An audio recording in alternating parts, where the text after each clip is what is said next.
ಸ್ನೇಹಿತರೆ, ಮೀಡಿಯಾ ಮಾಸ್ಟರ್ಸ್ಗೆ ಸ್ವಾಗತ ಸುಸ್ವಾಗತ. ಗೆಳೆಯರೆ, ಇರ್ಲಾರದೆ ಇರುವೆ ಬಿಟ್ಕೊಂಡ್ರು ಅನ್ನೋ ಮಾತನ್ನು ನೀವು ಕೇಳಿರ್ಬೇಕು. ಈಗ ಈ ಮಾತು ಇರಾನ್ಗೆ ಸಖತ್ತಾಗಿ ಅನ್ವಯ ಆಗ್ತಾ ಇದೆ. ಇಷ್ಟು ದಿನ ಇರಾನ್ ತನ್ನ ಬೆಂಬಲಿಗ ಪಡೆಗಳ ಮೂಲಕ ಅಮೆರಿಕ, ಇಸ್ರೇಲ್ ಹಾಗೂ ಯುರೋಪಿಯನ್ ಯೂನಿಯನ್ ಅನ್ನ ಕೆಣಕ್ತಾ ಇತ್ತು.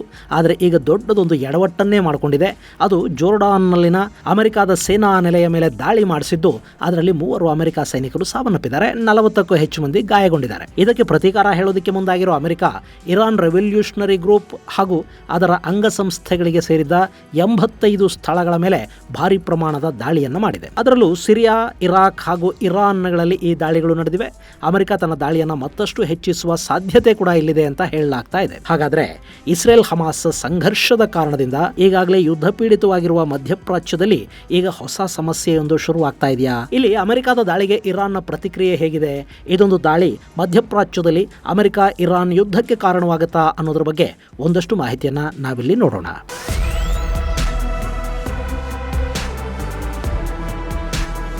ಗೆಳೆಯರೆ, ಮಧ್ಯಪ್ರಾಚ್ಯ ಮತ್ತೆ ಯುದ್ಧ ಪೀಡಿತವಾಗುವ ಸಾಧ್ಯತೆ ಇದೆ. ಅಲ್ಲಿ ಇರಾನ್ ವಿರುದ್ಧ ಸಿಡಿದೆದ್ದಿರುವ ಅಮೆರಿಕ ರೆವಲ್ಯೂಷನರಿ ಗಾರ್ಡ್ಸ್ನ ಸೇನಾ ನೆಲೆಗಳು ಹಾಗೂ ಬೇರೆ ಬೇರೆ ದೇಶಗಳಲ್ಲಿರುವ ಅವರ ಬೇಸ್ಗಳ ಮೇಲೆ ದಾಳಿ ಮಾಡ್ತಾ ಇದೆ. ಕಳೆದ 3 ದಿನಗಳ ಹಿಂದೆ ಜೋರ್ಡಾನ್ನಲ್ಲಿನ ಅಮೆರಿಕದ ಸೇನಾ ನೆಲೆಯ ಮೇಲೆ ಇರಾನ್ ರೆವಲ್ಯೂಷನರಿ ಗಾರ್ಡ್ಸ್ ಬೆಂಬಲವನ್ನು ಹೊಂದಿರುವ the Islamic resistance in Iraq ಅನ್ನೋ ಭಯೋತ್ಪಾದಕ ಸಂಘಟನೆ ದಾಳಿಯೊಂದನ್ನು ಮಾಡಿತ್ತು.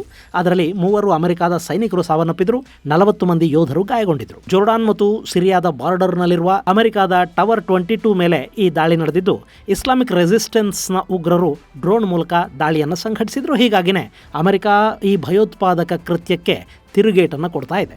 ಜೋರ್ಡಾನ್ನ ಈ ದಾಳಿಯ ಬಳಿಕ ಅಮೆರಿಕದ ಅಧ್ಯಕ್ಷ ಜೋ ಬಿಡೆನ್ ಇರಾನ್ ಬೆಂಬಲಿತ ಭಯೋತ್ಪಾದಕರು ಹಾಗೂ ಇರಾನಿಯನ್ ರೆವಲ್ಯೂಷನರಿ ಗ್ರೂಪ್ ವಿರುದ್ಧ ದಾಳಿ ಮಾಡೋದಕ್ಕೆ ಅಮೆರಿಕದ ಸೇನೆಗೆ ಆದೇಶವನ್ನು ಕೊಟ್ಟರು. ತಕ್ಷಣ ಅಮೆರಿಕದ ಸೆಂಟ್ರಲ್ ಕಮಾಂಡ್ ನೇತೃತ್ವದಲ್ಲಿ ಇರಾನ್ ರೆವಲ್ಯೂಷನರಿ ಗಾರ್ಡ್ಗೆ ಸಂಬಂಧಪಟ್ಟ 85 ನೆಲೆಗಳ ಮೇಲೆ ಅಮೆರಿಕದ ಪಡೆಗಳು ದಾಳಿ ಮಾಡಿದರು. ಕೆಳಗೆ ಸೆಂಟ್ರಲ್ ಕಮಾಂಡ್ ಅಂದ್ರೆ ಯಾವುದು ಅಂತ ನಿಮಗೆ ಅನ್ನಿಸಬಹುದು. ಭಾರತೀಯ ಸೇನೆಯನ್ನು ನಾವು ಹೇಗೆ western command, eastern command, northern command, southern command ಹೀಗೆ 7 ವಿಭಾಗಗಳಾಗಿ ವಿಂಗಡಿಸಿದೀವೋ, ಹಾಗೆ ಅಮೆರಿಕ ಕೂಡ ತನ್ನ ಸೇನೆಯನ್ನ 11 ಕಮಾಂಡ್ಗಳನ್ನಾಗಿ ವಿಂಗಡಿಸಿದೆ. ನಾವು ಭಾರತವನ್ನು ಮಾತ್ರ ಗಮನಿಸಿ ನಮ್ಮ ಸೇನೆಯನ್ನ ನಿಯೋಜನೆ ಮಾಡಿದೀವಿ. ಆದರೆ ಅಮೆರಿಕ ಇಡೀ ಜಗತ್ತಿಗೆ ತಾನು ರಕ್ಷಕ ಅಂತಲೂ ತನ್ನನ್ನು ತಾನು ಜಾಗತಿಕ ನಾಯಕ ಅಂತಲೂ ಭಾವಿಸಿಕೊಂಡಿರೋದ್ರಿಂದ ಇಡೀ ಜಗತ್ತಿನ ನಾನಾ ಭಾಗಗಳಲ್ಲಿ ಅಮೆರಿಕ ತನ್ನ ಸೇನೆಯನ್ನ ಹೊಂದಿದೆ ಮತ್ತು ಅದನ್ನು ಭೌಗೋಳಿಕವಾಗಿ US Africa command, US central command, European command, Indo Pacific command, northern command, US southern command ಹೀಗೆ 11 ಭಾಗಗಳಾಗಿ ವಿಂಗಡಿಸಿದೆ. ಅದರಲ್ಲಿ ಮಧ್ಯಪ್ರಾಚ್ಯ, ಮಧ್ಯ ಏಷ್ಯಾ ಮತ್ತು ದಕ್ಷಿಣ ಏಷ್ಯಾದ ಭಾಗಗಳನ್ನು ನೋಡುವ ಪಡೆಯನ್ನ ಸೆಂಟ್ರಲ್ ಕಮಾಂಡ್ ಅಂತ ಕರೀತಾರೆ. ಈಗ ಇರಾನ್ ವಿರುದ್ಧ ಮುರುಕೊಂಡು ಬಿದ್ದಿರೋದು ಇದೇ ಸೆಂಟ್ರಲ್ ಕಮಾಂಡ್. ಇನ್ನು ಈ ದಾಳಿಗಳು ಕೂಡ ಬಹುತೇಕ ಸಿರಿಯಾ ಹಾಗೂ ಇರಾಕ್ಗಳಲ್ಲಿ ನಡೆದಿವೆ. ಹಾಗೆ ಇರಾನ್ ರೆವಲ್ಯೂಷನರಿ ಗಾರ್ಡ್ಗೆ ಸೇರಿದ ಇರಾನ್ನ ಗಡಿಯಲ್ಲಿದ್ದ ಒಂದಷ್ಟು ಬೇಸ್ಗಳು ಕೂಡ ಅಮೆರಿಕದ ದಾಳಿಗೆ ಈಡಾಗಿವೆ. ಆದರೆ ಈ ಬಗ್ಗೆ ಹೆಚ್ಚಿನ ಮಾಹಿತಿಯನ್ನು ಬಿಟ್ಟುಕೊಡದ ಇರಾನ್, ಜೋರ್ಡಾನ್ನಲ್ಲಿ ಅಮೆರಿಕದ ಪಡೆಗಳ ವಿರುದ್ಧ ನಡೆದ ದಾಳಿಗೂ ಇರಾನ್ಗೂ ಯಾವ ಸಂಬಂಧನೂ ಇಲ್ಲ. ಅಮೆರಿಕ ಈಗಾಗಲೇ ಆ ಉಗ್ರರ ಮೇಲೆ ದಾಳಿಯನ್ನು ಮಾಡ್ತಾ ಇದೆ. ಆದರೆ ನಮ್ಮ ನೆಲದಲ್ಲಿ ಒಂದೇ ಒಂದು ಬಾಂಬ್ ಬೀಳೋದಕ್ಕೆ ಕೂಡ ನಾವು ಅವಕಾಶವನ್ನು ಕೊಡೋದಿಲ್ಲ. ಅಕಸ್ಮಾತ್ ಒಂದು ವೇಳೆ ಏನಾದರೂ ಅಮೆರಿಕ ಅಂಥ ಸಾಹಸವನ್ನು ಮಾಡಿಬಿಟ್ರೆ ಅದಕ್ಕೆ ಪ್ರತಿರೋಧವನ್ನು ಕೂಡ ಅಷ್ಟೇ ದೊಡ್ಡ ಪ್ರಮಾಣದಲ್ಲಿ ಅಮೆರಿಕ ಎದುರಿಸಬೇಕಾಗತ್ತೆ ಅಂತ ಇರಾನ್ ಎಚ್ಚರಿಕೆಯನ್ನು ಕೊಟ್ಟಿದೆ. ಇಲ್ಲಿ ಇರಾನ್ನ ಎಚ್ಚರಿಕೆಯ ಮಾತುಗಳೇನು ಅಮೆರಿಕದ ಸೇನೆಯ ಕಿವಿಗೆ ಬಿದ್ದಂತಿಲ್ಲ. ಹೀಗಾಗಿ ಅವರು ಸಾಕಷ್ಟು ಕಡೆಗಳಲ್ಲಿ ಬಾಂಬ್ ದಾಳಿಯನ್ನು ಮುಂದುವರಿಸಿದ್ದಾರೆ. ಇಲ್ಲಿ ಅಮೆರಿಕ ಎಷ್ಟು ನಿಖರವಾಗಿ ದಾಳಿಯನ್ನು ಸಂಘಟಿಸ್ತಾ ಇದೆ ಅಂದರೆ ಆ ದಾಳಿಯ ಕಾರಣಗಳಿಂದ ಯಾವುದೇ ನಾಗರಿಕರಿಗೂ ಯಾವುದೇ ಹಾನಿಯೂ ಆಗ್ತಾ ಇಲ್ಲ. ಅಷ್ಟರ ಮಟ್ಟಿಗೆ ಅಮೆರಿಕ ಸೇನೆ ಇರಾನ್ನ ರೆವಲ್ಯೂಷನರಿ ಗಾರ್ಡ್ಗಳ ನೆಲೆಗಳನ್ನು ಮಾತ್ರ ಗುರಿಯಾಗಿಸಿಕೊಂಡು ದಾಳಿ ಮಾಡ್ತಾ ಇದೆ. ಹಾಗೆ ನೋಡಿದ್ರೆ ಅಮೆರಿಕ ಮತ್ತು ಇರಾನ್ಗಳು ಇಲ್ಲಿವರೆಗೆ ನೇರವಾಗಿ ಯಾವ ಯುದ್ಧದಲ್ಲೂ ಭಾಗಿಯಾಗಿಲ್ಲ. ಅಲ್ಲೇನಿದ್ರು ನಡೆಯೋದು ಪ್ರಾಕ್ಸಿ ವಾರ್ ಅಷ್ಟೇ. ಇರಾನ್ ವಿರುದ್ಧ ಅಮೆರಿಕ ಏನಾದರೂ ದಾಳಿ ಮಾಡಬೇಕು ಅಂದ್ರೆ ಒಂದು ಕಾಲಕ್ಕೆ ಇರಾಕ್ ಅನ್ನ ಬಳಕೆ ಮಾಡ್ಕೊಳ್ತಾ ಇತ್ತು. ಈಗ ಅಲ್ಲಿ ಇಸ್ರೇಲ್ ಒಂದು ನಿಲ್ತಾ ಇದೆ. ಈ ಹಿಂದೆ ಇರಾನ್ನ ಅಣ್ವಸ್ತ್ರ ಕಾರ್ಯಕ್ರಮಗಳ ಪಿತಾಮಹನನ್ನ ಕೊಲಿಸಿದ್ದು, ಅಣ್ವಸ್ತ್ರ ಕಾರ್ಯಕ್ರಮ ನಡೀತಾ ಇದ್ದ ಸೈಟ್ ಮೇಲೆ ಬಾಂಬ್ ಹಾಕಿದ್ದು ಎಲ್ಲ ಕೂಡ ಇಸ್ರೇಲ್. ಆದ್ರೆ ಈಗ ಇಸ್ರೇಲ್ ಕೂಡ ಹಮಾಸ್ ವಿರುದ್ಧ ಯುದ್ಧ ನಿರತವಾಗಿರೋದ್ರಿಂದ ಅಲ್ಲಿ ಅಮೆರಿಕ ನೇರವಾಗಿ ಆಕ್ಷನ್ಗೆ ಇಳಿತಾ ಇದೆ. ಈ ಮೂಲಕ ಅಗತ್ಯವಿದ್ರೆ ಇರಾನ್ನ ಮೇಲೆ ಕೂಡ ದಾಳಿ ನಡೆಸುವ ಮುನ್ಸೂಚನೆಯನ್ನ ಅಮೆರಿಕ ಕೊಡ್ತಾ ಇದೆ. ಗೆಳೆಯರೆ, ಇಲ್ಲಿ ಇರಾನ್ ವಿರುದ್ಧ ಅಮೆರಿಕ ಏನಾದರೂ ನೇರ ಯುದ್ಧದಲ್ಲಿ ಭಾಗಿಯಾಗಿಬಿಟ್ರೆ ಅಲ್ಲಿ ತುಂಬಾನೇ ಸಂತೋಷ ಪಡುವುದು ರಷ್ಯಾ. ಯಾಕೆಂದ್ರೆ ಸದ್ಯಕ್ಕೆ ರಷ್ಯಾನ ಯುಕ್ರೇನ್ ವಿರುದ್ಧ ಎಂಗೇಜ್ ಮಾಡಿರುವ ಅಮೆರಿಕ ಅಲ್ಲಿ ಪುತಿನ್ನ ಕೈಗಳನ್ನು ಕಟ್ ಹಾಕಿದೆ. ಹೀಗಾಗಿ ಏನಾದರೂ ಮಾಡಿ ಅಮೆರಿಕಾಗೆ ಬುದ್ಧಿ ಕಲಿಸುವ ನಿಟ್ಟಲ್ಲಿ ರಷ್ಯಾ ಒಂದು ತಂತ್ರವನ್ನ ಇಲ್ಲಿ ಹೆಣೆದಿರುವ ಸಾಧ್ಯತೆ ಸಾಧ್ಯತೆ ಇದೆ. ಅದರ ಭಾಗವಾಗಿನೇ ಇರಾನ್ ಬಳಕೆಯಾಗುತ್ತಾ ಇರಬಹುದಾ ಅನ್ನೋ ಅನುಮಾನಗಳು ಕೂಡ ಇಲ್ಲಿವೆ. ಒಂದ್ ವೇಳೆ ಇಲ್ಲಿ ಇರಾನ್ ವಿರುದ್ಧ ಅಮೆರಿಕ ಏನಾದರೂ ನೇರವಾಗಿ ದಾಳಿಗೆ ಮುಂದಾದ್ರೆ ಅಲ್ಲಿ ರಷ್ಯಾ ಇರಾನ್ಗೆ ಬೇಕಾದ ಒಂದಷ್ಟು ಆಯುಧಗಳನ್ನ, ಹಣವನ್ನ ಕೊಡೋ ಸಾಧ್ಯತೆ ಇರುತ್ತೆ. ಇದು ಮಧ್ಯಪ್ರಾಚ್ಯದಲ್ಲಿ ಮುಂದಿನ ದೊಡ್ಡ ಸಂಘರ್ಷಕ್ಕೆ ಕಾರಣ ಕೂಡ ಆಗಬಹುದು.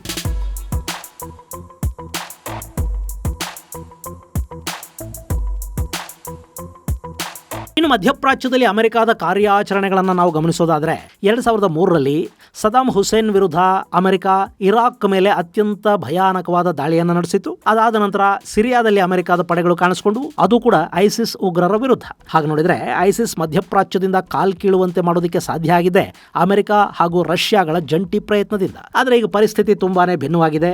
ಅಮೆರಿಕದ ಸೇನೆ ನೇರವಾಗಿ ಮತ್ತೊಂದು ದೇಶದ ಜೊತೆಗೆ ಯುದ್ಧನೇ ಮಾಡಬೇಕಾದ ಅನಿವಾರ್ಯತೆಗೆ ಬೀಳ್ತಾ ಇದೆ. ಇಲ್ಲಿ ಇರಾನ್ನ ಅಧ್ಯಕ್ಷ ಇಬ್ರಾಹಿಂ ರೈಸಿ ಕೂಡ ಅಮೆರಿಕ ಏನಾದರೂ ಸ್ವಲ್ಪ ಹದ್ದು ಮೀರಿದ್ರೆ ಅಲ್ಲಿ ತಮ್ಮ ಸೈನ್ಯ ಅಮೆರಿಕಾಗೆ ತಕ್ಕ ಉತ್ತರ ಕೊಡುತ್ತೆ ಅಂತ ಹೇಳ್ತಾ ಇದ್ದಾರೆ. ಆದರೆ ಅಮೆರಿಕದ ಶಕ್ತಿಯ ಮುಂದೆ ಇರಾನ್ ಅನ್ನೋದು ದೊಡ್ಡ ವಿಷಯ ಅಲ್ಲ. ಹೀಗಾಗಿ ಅಮೆರಿಕ ಮತ್ತು ಮಿತ್ರ ಪಡೆಗಳು ಇರಾನ್ ಬೆಂಬಲಿತ ಉಗ್ರರ ನೆಲೆಗಳನ್ನ ನಾಶ ಮಾಡ್ತಾ ಹೋಗ್ತಾ ಇವೆ. ಇನ್ನು ಇಲ್ಲಿ ಅಮೆರಿಕಾಗೆ ತುಂಬಾ ಥ್ರೆಟ್ ಆಗ್ತಾ ಇರೋದು ಹೌತಿಗಳು ಮತ್ತು ಹೆಜ್ಬುಲ್ಲಾಗಳು. ಈ ಎರಡೂ ಸಂಘಟನೆಗಳಿಗೆ ಇರಾನ್ನ ನೇರ ಬೆಂಬಲ ಇದೆ. ಹೌತಿಗಳು ಕೆಂಪು ಸಮುದ್ರದ ಮಾರ್ಗದಲ್ಲಿ ಅಮೆರಿಕನ ಎಂಗೇಜ್ ಮಾಡಿಕೊಂಡ್ರೆ ಹೆಜ್ಬುಲ್ಲಾಗಳು ಲೆಬನಾನ್ನ ಭಾಗದಲ್ಲಿ ಅಮೆರಿಕ ಹಾಗೂ ಇಸ್ರೇಲ್ ಅನ್ನ ಕಾಡೋದಕ್ಕೆ ಶುರು ಮಾಡಿವೆ. ಗೆಳೆಯರೆ, ಇಲ್ಲಿ ಇರಾನ್ ಕೂಡ ನೇರವಾಗಿ ಅಮೆರಿಕದ ವಿರುದ್ಧ ಯುದ್ಧಕ್ಕೆ ಇಳಿದಿರಲಿಲ್ಲ. ಅದು ಹೆಜ್ಬುಲ್ಲಾಗಳು ಹಾಗೂ ಹೌತಿಗಳನ್ನ ಮುಂದಿಟ್ಟುಕೊಂಡು ಅಮೆರಿಕ ಮತ್ತು ಮಿತ್ರ ಪಡೆಗಳನ್ನ ಕಾಡೋದಕ್ಕೆ ಶುರು ಮಾಡಿತು. ಯಮನ್ನಿಂದ ಹೌತಿಗಳನ್ನ ಬಳಸಿಕೊಂಡು ಇಸ್ರೇಲ್ ಮೇಲೆ ಮತ್ತು ಕೆಂಪು ಸಮುದ್ರದಲ್ಲಿನ ಅಮೆರಿಕದ ಯುದ್ಧ ನೌಕೆಗಳ ಮೇಲೆ 10 ರಾಕೆಟ್ಗಳು ಉಡಾವಣೆಯಾಗುವ ಹಾಗೆ ಇರಾನ್ ನೋಡಿಕೊಂಡಿತ್ತು. ಇನ್ನು ಮೊನ್ನೆ ಕೂಡ ಕೆಂಪು ಸಮುದ್ರದ ಕಡೆಯಿಂದ ಬಂದ ಮತ್ತೊಂದು ಮಿಸೈಲ್ ಅನ್ನ ಇಸ್ರೇಲ್ನ ಏರ್ ಡಿಫೆನ್ಸ್ ಸಿಸ್ಟಮ್ ಹೊಡೆದು ಹಾಕಿತ್ತು. ಈ ಎಲ್ಲ ಬೆಳವಣಿಗೆಗಳ ನಡುವೆ ಈಗ ಇರಾನ್ ಬೆಂಬಲಿತ ಉಗ್ರರು ನೇರವಾಗಿ ಅಮೆರಿಕನ ಕೆಣಕ್ತಾ ಇದ್ದಾರೆ. ಇದು ಇರಾನ್ನ ಪಾಲಿಗೆ ಸಂಕಷ್ಟವನ್ನ ತಂದೊಡ್ಡಲಿದೆಯಾ ಅನ್ನೋ ಅನುಮಾನವನ್ನ ಮೂಡಿಸ್ತಾ ಇದೆ. ಗೆಳೆಯರೆ, ಇಲ್ಲಿ ಈ ಇರಾನ್ ಅನ್ನೋ ಮಧ್ಯಪ್ರಾಚ್ಯದ ದೇಶ ಇಸ್ಲಾಮಿಕ್ ಕ್ರಾಂತಿಗೆ ಗುರಿಯಾಗುವವರೆಗೆ ಅದು ಅಮೆರಿಕದ ತೆಕ್ಕೆಯಲ್ಲಿತ್ತು. ಇಲ್ಲೊಂದು ಕ್ರಾಂತಿ ನಡೆದು ಖೊಮೇನಿಗಳು ಇಲ್ಲಿ ಇಸ್ಲಾಮಿಕ್ ಆಡಳಿತವನ್ನು ಆರಂಭ ಮಾಡಿದ ಮೇಲೆ ಮಧ್ಯಪ್ರಾಚ್ಯದ ಮಟ್ಟಿಗೆ ಇರಾನ್ ಅನ್ನೋದೊಂದು ದೊಡ್ಡ ಸಮಸ್ಯೆಯಾಗಿ ಬದಲಾಯಿತು. ಅಕ್ಕಪಕ್ಕದ ಸುನ್ನಿ ದೇಶಗಳ ಜೊತೆಗೆ ಇಸ್ರೇಲ್ ಜೊತೆಗೆ ಕೂಡ ಇರಾನ್ ಸಂಘರ್ಷಕ್ಕಿಳಿತು. ಇರಾಕ್ ಯುದ್ಧ, ಲೆಬನಾನ್ ಯುದ್ಧ, ಕೊಲ್ಲಿ ಯುದ್ಧ, ಇರಾಕ್ ಕುವೈತ್ ಯುದ್ಧ ಸೇರಿದ ಹಾಗೆ ಸಾಕಷ್ಟು ಯುದ್ಧಗಳು ಕೂಡ ಇಲ್ಲಿ ನಡೆದು ಹೋದವು. ಇಡೀ ಮಧ್ಯಪ್ರಾಚ್ಯವನ್ನ ಅಸ್ಥಿರಗೊಳಿಸೋದ್ರಲ್ಲಿ ಮತ್ತು ಅಲ್ಲಿ ಅಲ್ಲೋಲ ಕಲ್ಲೋಲವನ್ನ ಸೃಷ್ಟಿ ಮಾಡೋದ್ರಲ್ಲಿ ಇರಾನ್ನ ಪಾತ್ರ ತುಂಬಾನೇ ದೊಡ್ಡದಿತ್ತು. ಇನ್ನು ಇರಾನ್ ನೇರವಾಗಿ ಯುದ್ಧ ಮಾಡೋದಕ್ಕಿಂತ ಹೆಚ್ಚಾಗಿ ಪ್ರಾಕ್ಸಿ ವಾರಗಳನ್ನ ವಿಪರೀತ ಪ್ರಮಾಣದಲ್ಲಿ ಮಾಡುತ್ತೆ. ಇರಾನ್ ಬೆಂಬಲಿತ ಭಯೋತ್ಪಾದಕ ಪಡೆಗಳು ಇಡೀ ಮಧ್ಯಪ್ರಾಚ್ಯದ ನಾನಾ ದೇಶಗಳಲ್ಲಿ ಒಂದು ಕೂತ್ಕೊಂಡಿದ್ದಾರೆ.